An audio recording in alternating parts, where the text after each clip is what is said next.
Carlos Castaneda's A Separate Reality, Part 2, The Task of Seeing, Chapter 11.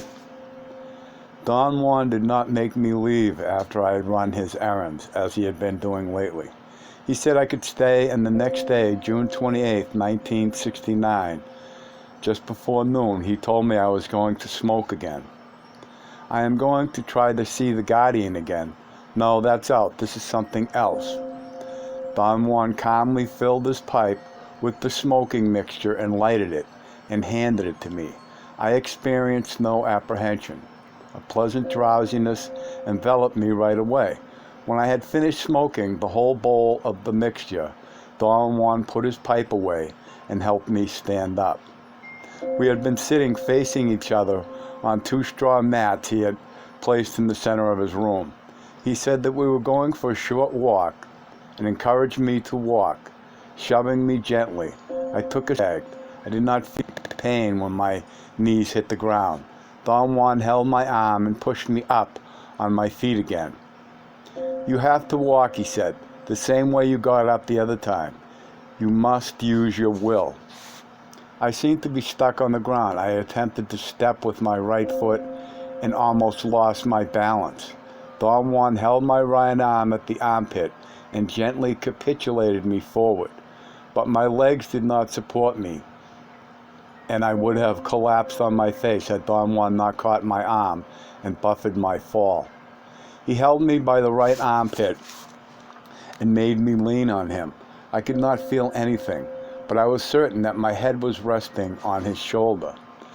I was seeing the room from a slanted perspective. He dragged me in that position around the porch. We circled it twice in a most painful fashion. Finally, I suppose, my weight became so great that he had to drop me on the ground. I knew he could not move me. In a certain way, it was as if part of myself deliberately wanted to become lead heavy.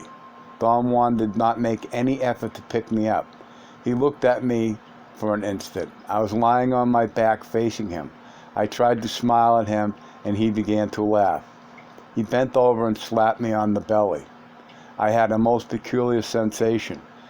It was not painful or pleasurable or anything I could think of. It was rather a jolt. Don Juan immediately began to roll me around. I did not feel anything. I assumed he was rolling me around because my view of the porch changed in accordance with the circular motion. When Don Juan had me in the position he wanted me in, he stepped back. Stand up, he ordered me imperatively. Stand up the way you did the other day. Don't piddle around. You know how to get up. Now get up. I intently tried to recollect the actions I had performed on that occasion, but I could not think clearly. It was as if my thoughts had a will of their own, no matter how hard I tried to control them. Finally, the thought occurred to me that if I said up, as I had done before, I would certainly get up. I said up, loud and clear, but nothing happened. Don Juan looked at me with obvious displeasure, then walked around me toward the door. I was lying on my left side and had a full view of the area in front of the house. My back was to the door, so when he walked around me, I immediately assumed he had gone inside. Don Juan, I called loudly, but he did not answer. I had an overpowering feeling of impotence and despair. I wanted to get up. I said, up, again and again, as if that were the magic word that would make me move. Nothing happened. I had an attack of frustration, and I went through a sort of tantrum.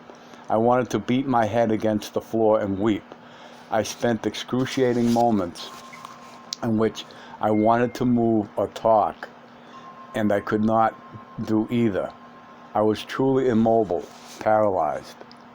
Don Juan, help me, I finally managed to bellow. Don Juan came back and sat in front of me, laughing. He said I was getting hysterical and that whatever I was experiencing was inconsequential. He lifted my head and, looking straight at me, said that I was having an attack of sham fear. He told me not to fret.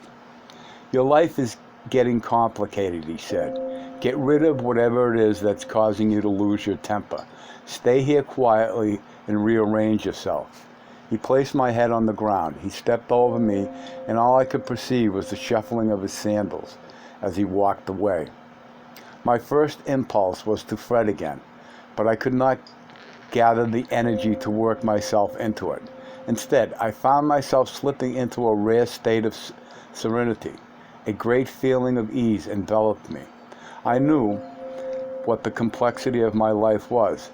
It was my little boy. I wanted to be his father more than anything else on earth. I liked the idea of molding his character and taking him hiking and teaching him how to live.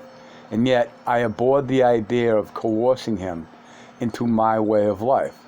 But that was precisely what I would have to do. Coerce him with force or with that artful set of arguments and rewards that we call understanding. I must let him go, I thought. I must not cling to him. I must set him free. My thoughts brought on a terrifying feeling of melancholy. I began to weep. My eyes filled with tears, and my view of the porch blurred. Suddenly I had a great urge to get up and look for Don Juan to explain to him about my little boy. And the next thing I knew, I was looking at the porch from an upright position. I turned around to face the house and found Don Juan standing in front of me. Apparently he had been standing there behind me all the time. Although I could not feel my steps, I must have walked toward him because I moved. Don Juan came to me, smiled, and held me up by the armpits. His face was very close to mine. Good work, he said reassuringly. At that instant, I became aware that something extraordinary was taking place right there. I had the feeling, at first, that I was only recollecting an event that had taken place years before. At one time in the past, I had seen Don Juan's face at a very close range. I had smoked his mixture, and I had had the feeling that when Don Juan's face was submerged, I had had the feeling then that Don Juan's face was submerged in a tank of water. It was enormous, and it was luminous, and it moved. The image had been so brief that I did not have any time to really take stock of it. This time, however, Don Juan was holding me, and his face was no more than a foot away from mine, and I had time to examine it. When I stood up and turned around, I definitely saw Don Juan. The Don Juan I know definitely walked toward me and held me. But when I focused my eyes on his face, I could not see Don Juan as I am accustomed to seeing him. Instead, I saw a large object in front of my eyes. I knew it was Don Juan's face, yet that knowledge was not guided by my perception. It was rather a logical conclusion on my part. After all, my memory confirmed that the instant before. The Don Juan I know was holding me by the armpits. Therefore, the strange, luminous object in front of me had to be Don Juan's face. There was a familiarity to it. Yet I had no resemblance to what I would call Don Juan's real face. It had no resemblance. What I was looking at was a round object which had a luminosity of its own. Every part in it moved. I perceived a contained, undulatory, rhythmical flow. It was as if the flowing was enclosed within itself, never moving beyond its limits, and yet the object in front of my eyes was oozing with movement at any place on its surface. The thought that occurred to me was that it oozed life.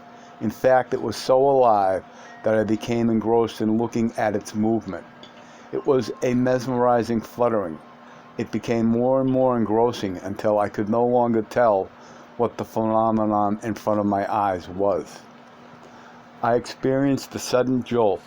The luminous object became blurry, and as if something were shaking it, and then it lost its glow and became solid and fleshy. I was then looking at Don Juan's familiar dark face. He was smiling placidly. The view of his real face lasted for an instant. Then the face again acquired a glow, a shine, an iridescence. It was not light as I am accustomed to perceiving light, or even a glow.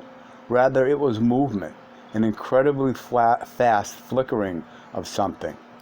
The glowing object began to bobble up and down again, and that disrupted my undulatory continuity.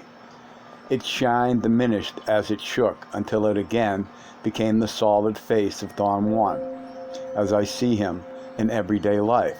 At that moment, I vaguely realized that Don Juan was shaking me. He was also speaking to me. I did not understand what he was saying, but as he kept on shaking me, I finally heard him. "Don't stare at me, don't stare at me," he kept saying. Break your gaze, move your eyes away." Shaking my body seemed to force me to dislodge my steady gaze. Apparently, when I did not peer intently into Don Juan's face, I did not see the luminous object. When I moved my eyes away from his face and looked at it with the corner of my eye, so to speak, I could perceive his solidity. That is to say, I could perceive a three-dimensional person. Without really looking at him, I could in fact perceive his whole body. But when I focused my gaze, the face became at once the luminous object. "Don't look at me at all," Don Juan said gravely. I moved my eyes away and looked at the ground. "Don't fix your gaze on anything," Don Juan said imperatively, and stepped aside in order to help me walk. I did not feel my steps and could not figure out how I performed the act of walking. Yet with Don Juan holding me by the armpit, we moved all the way to the back of his house. We stopped by the irrigation ditch. "Now gaze at the water," Don Juan ordered me. I looked at the water, but I could not gaze at it. Somehow the movement of the current distracted me. Don Juan kept on urging me in a joking manner to exercise my gazing powers, but I could not concentrate. I gazed at Don Juan's face once again, but the glow did not become apparent anymore. I began to experience a strange itching in my body, the sensation of a limb that has fallen asleep. The muscles of my legs began to twitch. Don Juan shoved me into the water, and I tumbled down all the way to the bottom. He had apparently held my right hand as he pushed me, and when I hit the shallow bottom, he pulled me up again. It took a long time for me to regain control over myself. When we got back to his house hours later, I asked him to explain my experience. As I put on my dry clothes, I excitedly described what I had perceived, but he discarded my entire account, saying that there was nothing important in it. "Big deal," he said, mocking me. "You saw a glow. Big deal." I insisted on an explanation, and he got up and said he had to leave. It was almost 5 in the afternoon.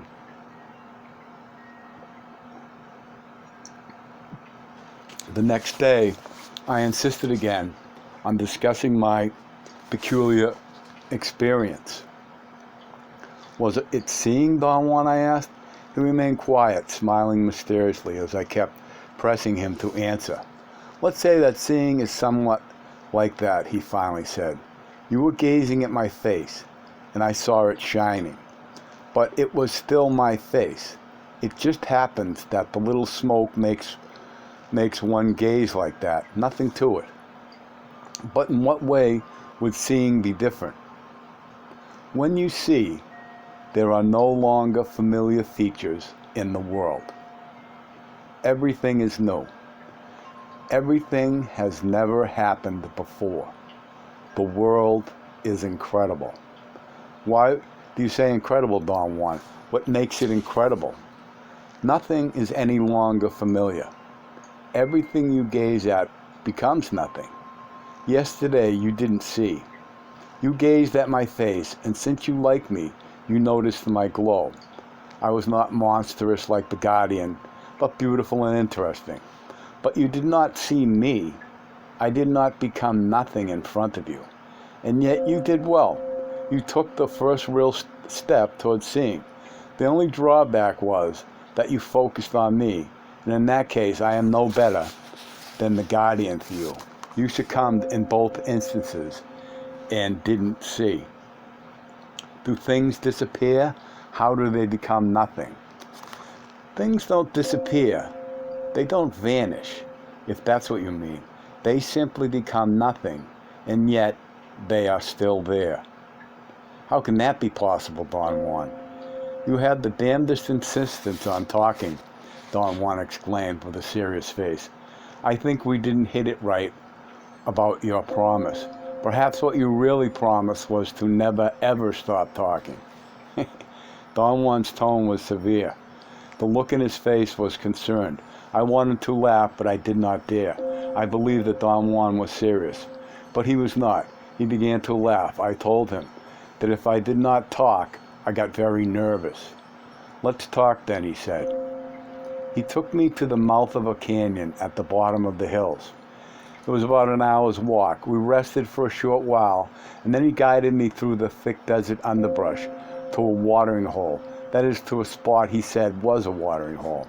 It was dry as any other spot in the surrounding area. Sit in the middle of the watering hole, he ordered me. I obeyed and sat down. Are you going to sit here too? I asked. I saw him fixing a place to sit some 20 yards from the center of the watering hole, against the rocks on the side of the mountain.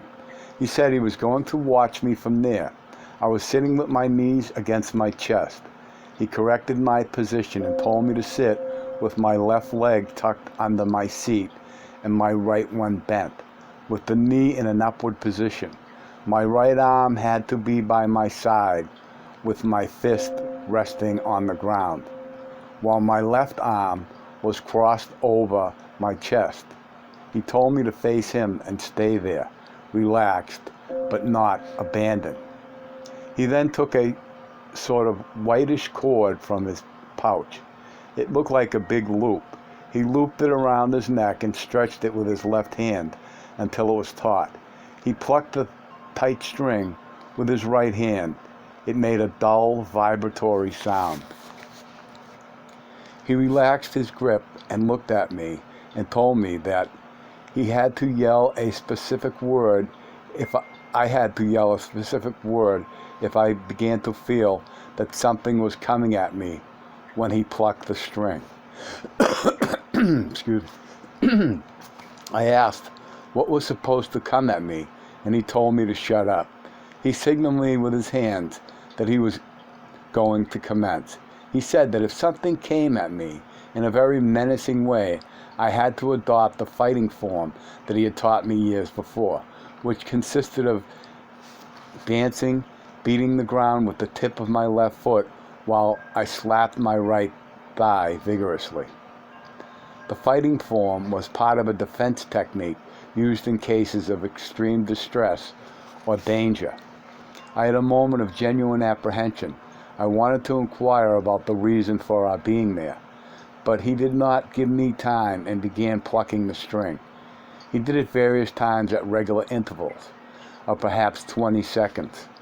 I noticed that as he kept plucking the string, he augmented the tension. I could clearly see that his arms and neck were shivering under the stress. The sound became more clear, and I realized then that he added a peculiar yell every time he plucked the string. The combined sound of the tense string and the human voice produced a weird, unearthly vibration. I did not feel anything coming at me, but the sight of Don Juan's exertion and the eerie sound he was producing had me almost in a state of trance. Don Juan relaxed his grip and looked at me. While he played, his back was turned to me, and he was facing the southeast, as I was. How could that be? When he relaxed, he faced me. Don't look at me when I play, he said. Don't close your eyes, though. Not for anything. Look at the ground in front of you and listen. He tensed the string again and began to play. I looked at the ground and concentrated on the sound he was making. I never heard the sound before in my life. I became very frightened. The eerie reverberations filled the narrow canyon and began to echo. In fact, the sound Don Juan was making was coming back to me as an echo from all around the canyon walls. Don Juan must have also noticed that and increased the tension of the string. Although Don Juan hadn't changed the pitch, the echo seemed to subside, and then it seemed to concentrate on one point toward the southeast. Don Juan reduced the tension of the string by degrees until I heard a final dull twang. He put the string inside his pouch and walked toward me. He helped me stand up. I noticed then that the muscles of my arms and legs were stiff like rocks. I was literally soaked in perspiration. I had no idea I had been perspiring so heavily. Drops of sweat ran into my eyes and made them burn. Don Juan practically dragged me out of the place. I tried to say something, but he put his hand over my mouth. Instead of leaving the canyon the way we had come in, Don Juan had a detour. We climbed to the side of the mountain and ended up in some hills very far from the mouth of the canyon. We walked in dead silence to his house. It was already dark by the time we got there. I tried to talk again, but Don Juan put his hand on my mouth once more. We did not eat and did not light the kerosene lanterns. Don Juan put my mat in his room and pointed at it with his chin. I understood it as a gesture that I should lie down and go to sleep. I had the proper thing for you to do, Don Juan said to me as soon as I woke up the next morning. You will start it today. There isn't much time, you know. After a very long, uneasy pause, I felt compelled to ask him, What did you have me doing in the canyon yesterday? Don Juan giggled like a child. I just tapped the spirit of that water hole, he said. That type of spirit should be tapped when the water hole is dry, when the spirit has retreated into the mountains. Yesterday, I, let us say, woke him up from his slumber, but he didn't mind it and pointed to your lucky direction. His voice came from that direction. Don Juan pointed towards the southeast. What was the string you played, Don Juan? A spirit catcher. Can I look at it? No, but I'll make you one. Or better yet, you'll make one for yourself someday, when you learn to see. What is it made of, Don Juan? Mine is a wild boar. When you get one, you will realize that it is alive and can teach you different sounds it likes. With practice, you will get to know your spirit catcher so well that together you will make sounds full of power. Why did you take me to look for the spirit of the water hole, Don Juan? You will know that very soon. Around 11:30 a.m., we sat under his ramada, where he prepared his pipe for me to smoke. He told me to stand up when my body was quite numb. I did that with great ease. He helped me walk around. I was surprised at my control. I actually walked twice around the ramada by myself. Don Juan stayed by my side, but he did not guide me or support me. Then he took me by the arm and walked me to the irrigation ditch. He made me sit on the edge of the bank and ordered me imperatively to gaze at the water and think of nothing else. I tried to focus my gaze on the water, but its movements distracted me. My mind, my eyes began to wander onto other features of the immediate surroundings. Don Juan bobbed my head up and down and ordered me again to gaze only at the water and not think at all. He said it was difficult to stare at the moving water and that one had to keep on trying. I tried 3 times, and every time I became distracted by something else. Don Juan very patiently shook my head every time. Finally, I noticed that my mind and my eyes were focusing on the water. In spite of its movements, I was becoming immersed in my view of its liquidness. The water became slightly different. It seemed to be heavier and uniformly grayish green. I could notice the ripples it made as it moved. The ripples were extremely sharp, and then, suddenly, I had the sensation that I was not looking at a mass of moving water, but at a pitcher of water. What I had in front of my eyes was a frozen segment of running water. The ripples were immobile. I could look at every one of them. Then they began to acquire a green phosphorescence. A sort of green fog oozed out of them. The fog expanded into ripples as it moved. Its greenness became more brilliant until it was a dazzling radiance that covered everything. I didn't know how long I stayed by the irrigation ditch. Don Juan did not interrupt me. I was immersed in the green glow of the fog.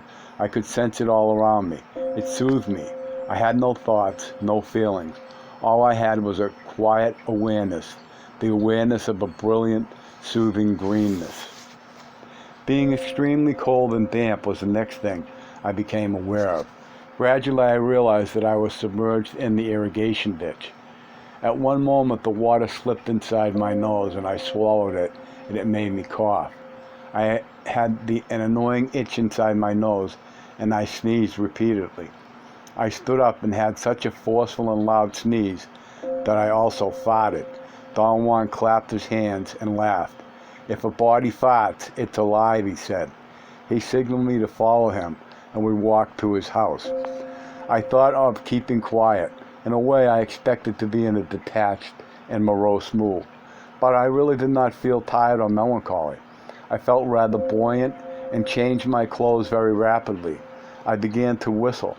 Don Juan looked at me curiously and pretended to be surprised.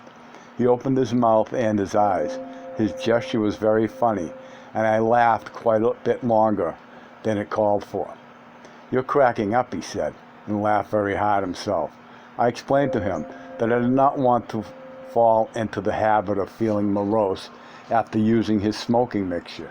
I told him that after he had taken me out of the irrigation ditch during my attempts to meet the guardian, I had become convinced that I could see if I stared at things around me long enough. "Seeing is not a matter of looking and keeping quiet," he said. "Seeing is a technique one has to learn. Or maybe it is a technique some of us already know." He peered at me as if to insinuate that I was one of those who already knew the technique. "Are you strong enough to walk?" he asked. I said I felt fine, which I did. I was not hungry, although I had not eaten all day. Don Juan put some bread and some pieces of dry meat in a knapsack, handed it to me, and gestured with his head for me to follow. "Where are we going?" I asked. He pointed toward the hills with a slight movement of his head. We headed for the same canyon where the water hole was. We did not enter it. Don Juan climbed onto the rocks to our right at the very mouth of the canyon. We went up the hill. The sun was almost on the horizon. It was a mild day, but I felt hot and suffocated. I could hardly breathe. Don Juan was quite a way ahead of me and had to stop to let me catch up to him. He said I was in a terrible condition that it was perhaps not wise go any further. He let me rest for about an hour. He selected a slick, almost round boulder and told me to lie there. He arranged my body on the rock. He told me to stretch my arms and legs and let them hang loose. My back was slightly arched and my neck relaxed, so that my head also hung loose. He made me stay in that position for perhaps 15 minutes. Then he told me to uncover my abdominal region. He carefully selected some branches and leaves and heaped them over my naked belly. I felt an instantaneous warmth all over my body. Don Juan then took me by the feet and turned me until my head was toward the southeast. "Now let's call that spirit of the watering hole," he said. I tried to turn my head to look at him. He held me vigorously by the hair and said that I was in a very vulnerable position, in a terribly weak physical state, and had to remain quiet and motionless.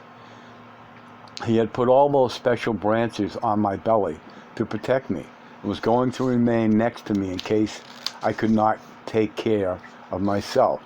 He was standing next to the top of my head, and if I've already, did I miss a page here? Yes, I did. Okay. He was standing next to the top of my head, and if I rolled my eyes, I could see him. He took his string and tensed it. Then I realized I was looking at him by rolling my eyes way into my forehead. He gave me a snappy tap on the head with his knuckles and ordered me to look at the sky, not to close my eyes, and to concentrate on the sound. He added, as if on second thought, that I should not hesitate to yell the word he had taught me if I felt something was coming at me. Don Juan and his spirit catcher began with a low tension twang. He slowly increased the tension, and I began to hear a sort of reverberation first, and then a definite echo which came consistently from a southeasterly direction. The tension increased. Don Juan and his spirit catcher were perfectly matched. The string produced a low-range note, and Don Juan magnified it, increasing its intensity until it was a penetrating cry, a howling call. The apex was an eerie shriek, inconceivable from the point of view of my own experience. The sound reverberated in the mountains and echoed back to us. I fancied it was coming directly toward me. I felt it had something to do with the temperature of my body. Before Don Juan started his calls, I had been very warm and comfortable, but during the highest point of his calls, I became chilled. My teeth chattered uncontrollably, and I truly had the sensation that something was coming at me. At one point I noticed that the sky had become very dark. I had not been aware of the sky, although I was looking at it. I had a moment of intense panic, and I yelled the word Don Juan had taught me. Don Juan immediately began to decrease the tension of his eerie calls, but that did not bring me any relief. "Cover your ears," Don Juan mumbled imperatively. I covered them with my hands. After a few minutes, Don Juan stopped altogether and came around to my side. After he had taken the branches and leaves off my belly, he helped me up and carefully put them on the rock where I had been lying. He made a fire with them, and while it burned, he rubbed my stomach with the other leaves from his pouch. He put his hand on my stomach when I was about to tell him that I had a terrible headache. He stayed there until all the leaves had burned. It was fairly dark by then. We walked toward the hill, and I got sick to my stomach. While we were walking along the irrigation ditch, Don Juan said that I had done enough and that I should not stay around. I asked him to explain what the spirit of the waterhole was, but he gestured me to be quiet. He said that we would not talk about it, that we would talk about it some other time. Then he deliberately changed the subject and gave me a long explanation about seeing. I said it was regrettable that I could not write in the darkness. He seemed very pleased and said that most of the time I did not pay attention to what he had to say because I was so determined to write it down. He spoke about seeing as a process independent of the allies and the techniques of sorcery. A sorcerer was a person who could command an ally and thus manipulate an ally's power to his advantage. But the fact that he commanded an ally did not mean that he could see. I reminded him that he had told me before that it was impossible to see unless one had an ally.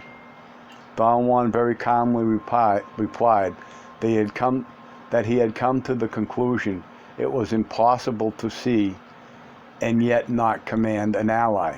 He felt there was no reason why not. I think I screwed this up. Let me try it. Don Juan very calmly replied that he had come to the conclusion that it was possible to see and yet not command an ally. Okay, now I get it. He felt there was no reason why not, since seeing had nothing to do with the manipulatory techniques of sorcery, which served only to act upon our fellow men. The techniques of seeing, on the other hand, had no effect on men. My thoughts were very clear. I experienced no fatigue or drowsiness, and no longer had an uncomfortable feeling in my stomach. As I walked with Don Juan, I was terribly hungry. When we got to his house, I gorged myself with food. Afterwards, I asked him to tell me more about the techniques of seeing. He smiled broadly at me and said that I was again myself. How is it, I said, that the techniques of seeing have no effect on our fellow men? I've told you already, he said, seeing is not sorcery. Yet one may easily confuse them, because a man who sees can learn in no time at all to manipulate an ally and may become a sorcerer. On the other hand, a man may learn certain techniques in order to command an ally and thus become a sorcerer, and yet he may never learn to see. Besides, seeing is contrary to sorcery. Seeing makes one realize the unimportance of it all. The unimportance of what, Don Juan? The unimportance of everything. He did not say anything else. I felt very relaxed and did not want to speak anymore. I was lying on my back on a straw mat. I had made a pillow with my windbreaker. I felt very comfortable and happy and wrote my notes for hours in the light of the kerosene lantern. Suddenly Don Juan spoke again. Today you did very well, he said. You did very well at the water. The spirit of the waterhole likes you and helped you all the way. I realized then that I had forgotten to recount my experiences to him. I began to describe the way I had perceived the water. He did not let me continue. He said that he knew I had perceived the green fog. I felt compelled to ask, how did you know that, Don Juan? I saw you. What did I do? Nothing. You just sat there and gazed into the water, and finally you perceived the green fog. What is seeing? Why is it seeing? No, was it seeing? No, but it was very close. You're getting close. I got very excited. I wanted to know more about it. He laughed and made fun of my eagerness. He said that anyone could perceive the green fog. It was like the guardian, something that was unavoidable. Unavoidably there, so there was no great accomplishment in perceiving it. When I said you did well, I meant that you did not fret, he said, as you did with the guardian. If you had become restless, I would have had to shake your head and bring you back. Whenever a man goes into the green fog, his benefactor has to stay by him in case it begins to trap him. You can jump out of the guardian's reach by yourself, but you can't escape the clutches of the green fog by yourself, at least not at the beginning. Later on, you may learn a way to do it. Now we're going to find out something else. What are we going to find out? Whether you can see the water. How will I know I have seen it or that I am seeing it? You will know. You get confused only when you talk. End of chapter.